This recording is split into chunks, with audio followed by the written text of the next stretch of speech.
Hello everyone, welcome back to another edition of South Dakota Game Fish and Parks Virtual Outdoors. My name is Derek. Tonight I'm going to be sharing with you a way to preserve fish. After you catch your fish, after you clean your fish, I'm going to show you some tips and tricks that I've discovered over the years on how to give them the longest freezer life when you are actually going to get ready to use them as well.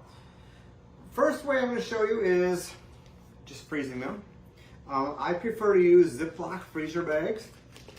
After you get them all cleaned up, cooled off, cleaned up, I like to freeze them in family size amounts. So for my family, I usually put, depending on the size of the fish, around 3 or so fillets of fish.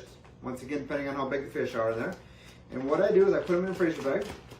I like to freeze with water. I find they last quite a bit longer by water. So what I'll do is I'll put them in the bag. Then I'm just going to come over here, I'm just going to fill it up.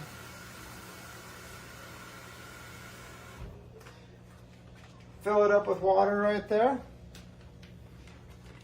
I'm going to make sure you get all of the air out of the bag. Zip that tight and shut.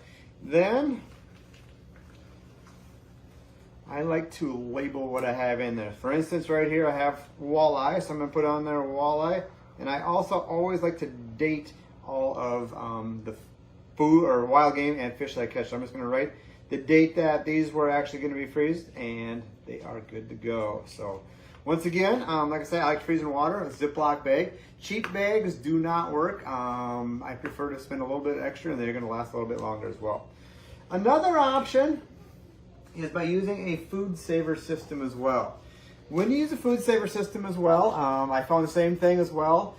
Having cheap equipment is not going to last. So spend the extra money, get the bags.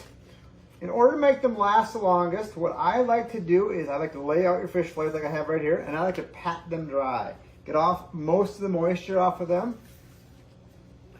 And then you're just going to simply open up your bag. I like to get them as flat as possible. So I'm just going to go ahead and I'm going to set my fish fillets all the way down in there.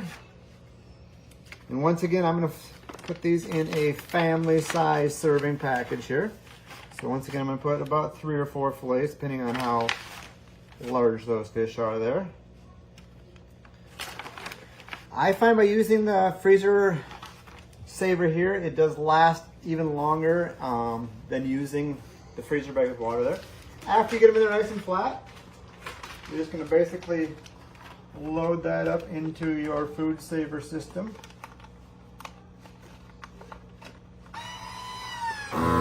Do the rest of the work for you. I'm going to shrink it all the way down. It sucks out all of the air. Freezes it down. Wait for the light to come off here. In just a second here. I'm going to show you what the end product is here. And it's going to look just like that. Vacuum sealed, ready to go. Same thing with this. I like to write what I have on here. So I'm going to write on there walleye, and I'm going to write the date on there just so I know approximately how long I've had it and when it was caught as well.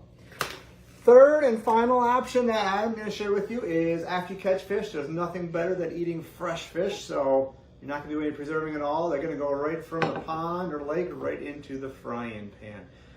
Once again, I hope you found these tips helpful. Enjoy the South Dakota Game Fish and Parks and natural resources that we have, and hope to see you next week as well. Stay tuned and have a great week.